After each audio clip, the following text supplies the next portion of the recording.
First Samuel 18 through 20, Psalm 11, and Psalm 59. After David had finished talking with Saul, Jonathan became one in spirit with David, and he loved him as himself. From that day Saul kept David with him, and did not let him return home to his family. And Jonathan made a covenant with David because he loved him as himself. Jonathan took off the robe he was wearing, and gave it to David along with his tunic, and even his sword, his bow, and his belt. Whatever mission Saul sent him on, David was so successful that Saul gave him a high rank in the army. This pleased all the troops, and Saul's officers as well.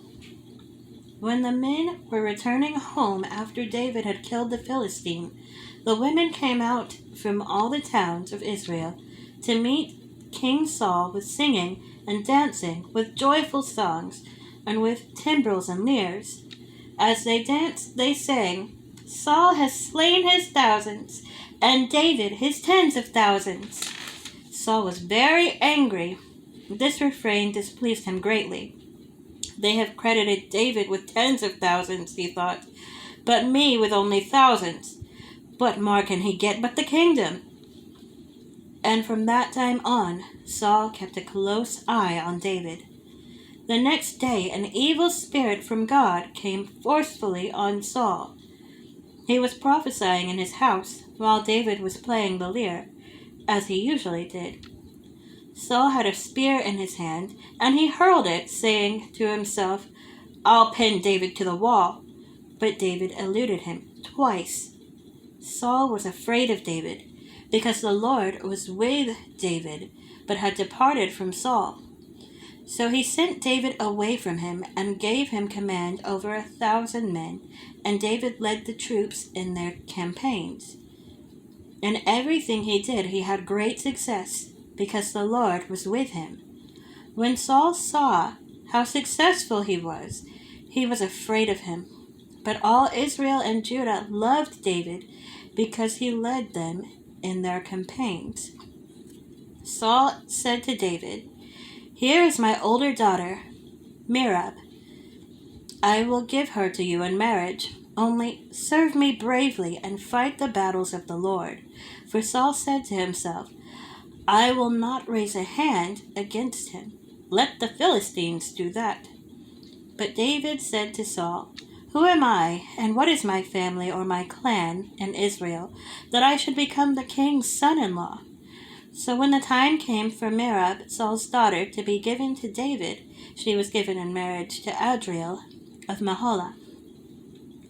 Now Saul's daughter Michal was in love with David, and when they told Saul about it, he was pleased. "I will give her to him," he thought, "so that she may be a snare to him, and so that the hand of the Philistines may be against him." So Saul said to David, "Now you have a second opportunity to become my son-in-law." Then Saul ordered his attendants, "Speak to David privately and say, 'Look, the king likes you, and his attendants all love you. Now become his son-in-law.'"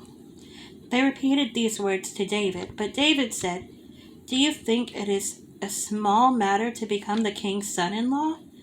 I'm only a poor man, and little known." When Saul's servants told him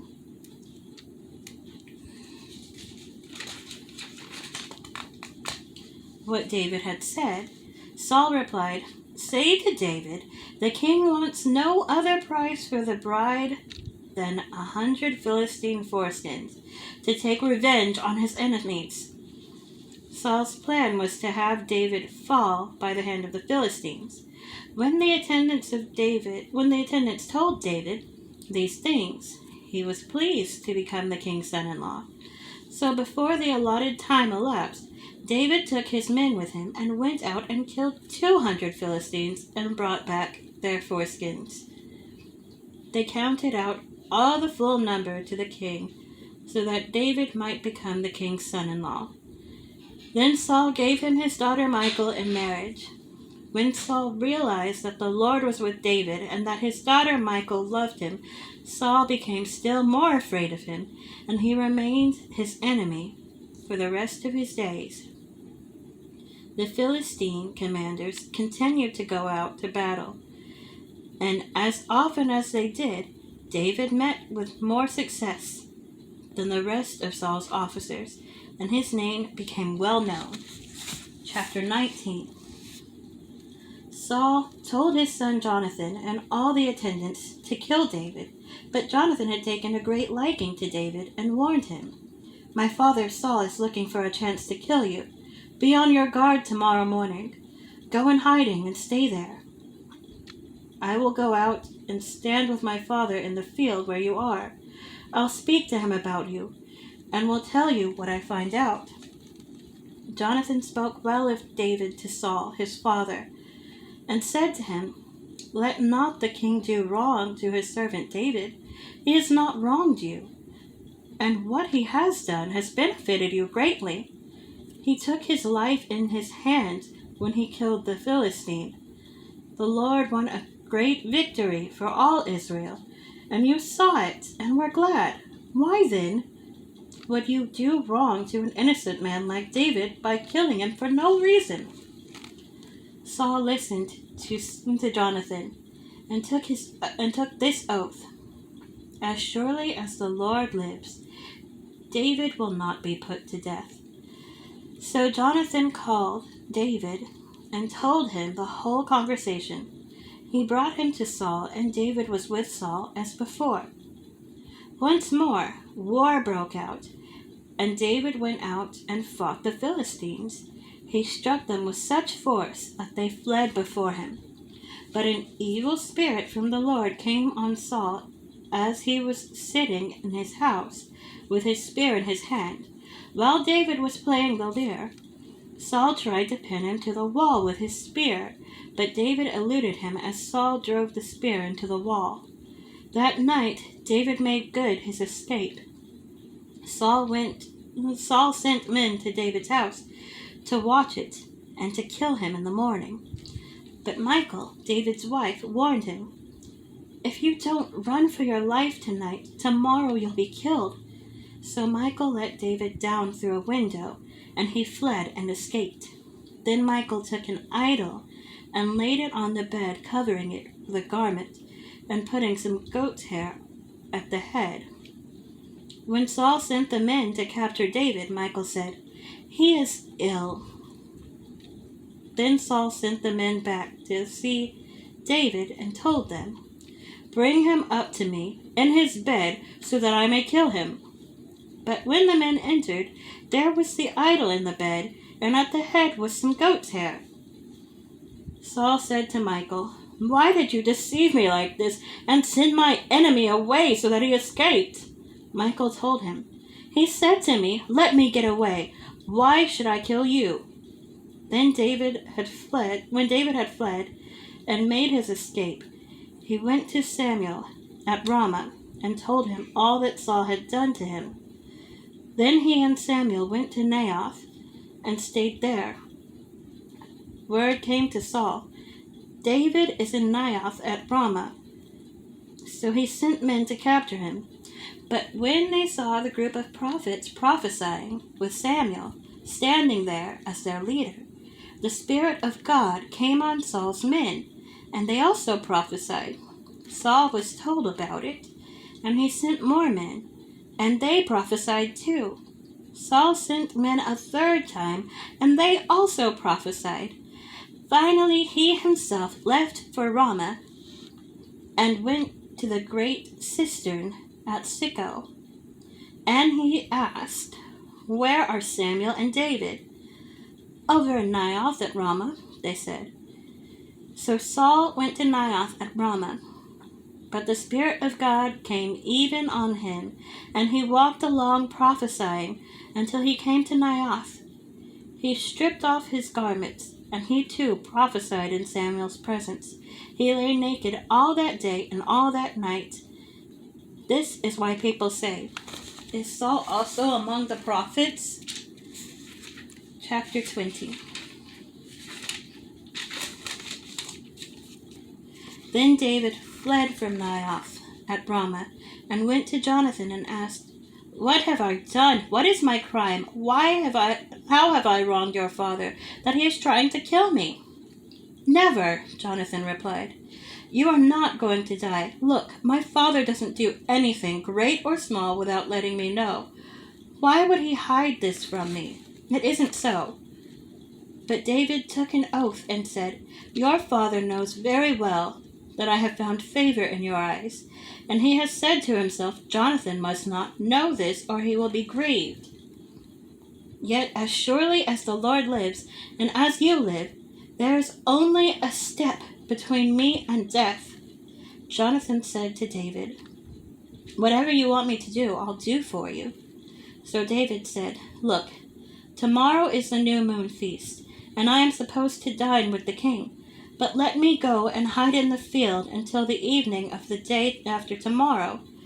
If your father misses me at all, tell him David earnestly asked my permission to hurry to Bethlehem, his hometown, because an annual sacrifice is being made there for his whole clan.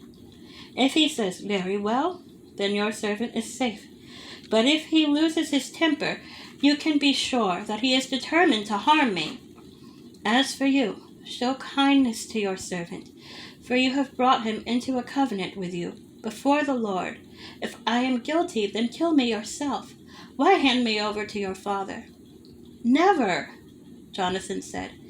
"If I had the least inkling that my father was determined to harm you, wouldn't I tell you? David asked, "Who will tell me if your father answers you harshly?" "Come," Jonathan said. "Let's go out into the field." So they went there together. Then Jonathan said to David, "I swear by the Lord, the God of Israel, that I will surely sound out my father by this time the day after tomorrow. If he is favorably disposed toward you, will I not send you word and let you know? But if my father intends to harm you, may the Lord deal with Jonathan, be it ever so severely, if I do not let you know and send you away in peace. May the Lord be with you, as he has been with my father. But show me unfailing kindness, like the Lord's kindness, as long as I live, so that I may not be killed. And do not ever cut off your kindness from my family, not even when the Lord has cut off every one of David's enemies from the face of the earth." So Jonathan made a covenant with the house of David, saying, "May the Lord call David's enemies to account." And Jonathan had David reaffirm his oath out of love for him, because he loved him as he loved himself. Then Jonathan said to David, "Tomorrow is the new moon feast. You will be missed, because your seat will be empty. The day after tomorrow, toward evening, go to the place where you hid when this trouble began, and wait by the stone Ezel. I will shoot 3 arrows to the side of it, as though I were shooting at a target. Then I will send a boy and say, 'Go, find the arrows.' If I say to him, 'Look, the arrows are on this side of you. Bring them here,' then come, because as surely as the Lord lives, you are safe. There is no danger.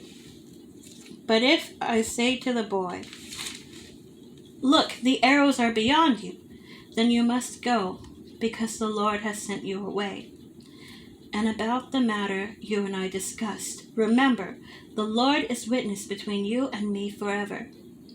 So David hid in the field, and when the new moon feast came, the king sat down to eat. He sat in his customary place, by the wall opposite Jonathan, and Abner sat next to Saul, but David's place was empty. Saul said nothing that day, for he thought, something must have happened to David to make him ceremonially unclean. Surely he is unclean. But the next day, the 2nd day of the month, David's place was empty again. Then Saul said to his son Jonathan, "Why hasn't the son of Jesse come to the meal, either yesterday or today?" Jonathan answered, "David earnestly asked me for permission to go to Bethlehem. He said, 'Let me go, because our family is observing a sacrifice in the town, and my brother has ordered me to be there. If I have found favor in your eyes, let me get away to see my brothers. That is why he has not come to the king's table." Saul's anger flared up at Jonathan, and he said to him, "You son of a perverse and rebellious woman, don't I know that you have sided with the son of Jesse to your own shame and to the shame of the mother who bore you? As long as the son of Jesse lives on this earth, neither you nor your kingdom will be established. Now send someone to bring him to me, for he must die." "Why should he be put to death? What has he done?" Jonathan asked his father. But Saul hurled his spear at him to kill him. Then Jonathan knew that his father intended to kill David. Jonathan got up from the table in fierce anger. On that second day of the feast he did not eat, because he was grieved at his father's shameful treatment of David. In the morning, Jonathan went out to the field for his meeting with David. He had a small boy with him, and he said to the boy, "Run and find the arrows I shoot." As the boy ran, he shot an arrow beyond him. When the boy came to the place where Jonathan's arrow had fallen, Jonathan called out after him, "Isn't the arrow beyond you?" Then he shouted, "Hurry! Go quickly! Don't stop!" The boy picked up the arrow and returned to his master. The boy knew nothing about all this. Only Jonathan and David knew. Then Jonathan gave his weapons to the boy and said, "Go, carry them back to the town." After the boy had gone, David got up from the south side of the stone and bowed down before Jonathan 3 times with his face to the ground. Then they kissed each other and wept together, but David wept the most. Jonathan said to David, "Go in peace, for we have sworn friendship with each other in the name of the Lord, saying, 'The Lord is witness between you and me, and between your descendants and my descendants forever.'" Then David left, and Jonathan went back to the town.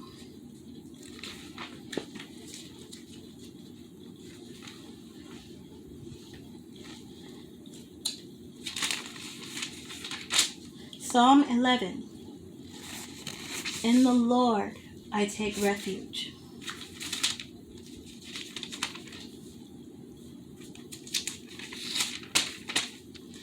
How then can you say to me, "Flee like a bird into your mountain"? For look, the wicked bend their bows. They set their arrows against the strings. They shoot from the shadows at the upright in heart. When the foundations are being destroyed, what can the righteous do? The Lord is in his holy temple. The Lord is on his heavenly throne. He observes everyone on earth. His eyes examine them. The Lord examines the righteous, but the wicked, those who love violence, he hates with a passion. On the wicked he will rain fiery coals and burning sulfur. A scorching wind will be their lot. For the Lord is righteous. He loves justice. The upright will see his face. Psalm 59. Deliver me from my enemies, O God. Be my fortress against those who are attacking me. Deliver me from evildoers, and save me from those who are after my blood. See how they lie in wait for me. Fierce men conspire against me, for no offense or sin of mine, Lord. I have done no wrong, yet they are ready to attack me. Arise to help me. Look on my plight. You, Lord God Almighty, you who are the God of Israel, rouse yourself to punish all the nations. Show no mercy to wicked traitors. They return at evening, snarling like dogs, and prowl about the city. See what they spew from their mouths. The words from their lips are sharp like swords. And they think, "Who can hear us?" But you laugh at them, Lord. You scoff at all those nations. You are my strength. I watch for you. You, God, are my fortress, my God, on whom I can rely. God will go before me and will let me gloat over those who slander me. But do not kill them, Lord. But do not kill them, Lord, our shield, or my people will forget. In your might uproot them and bring them down. For the sins of their mouths, for the words of their lips, let them be caught in their pride. For the curses and lies they utter, consume them in your wrath. Consume them till they are no more. Then it will be known to the ends of the earth that God ruled over Jacob. They return at evening, snarling like dogs, and prowl about the city. They wander about for food and howl if not satisfied. But I will sing of your strength. In the morning I will sing of your love. For you are my fortress, my refuge in times of trouble. You are my strength. I sing praise to you. You, God, are my fortress, my God, on whom I can rely.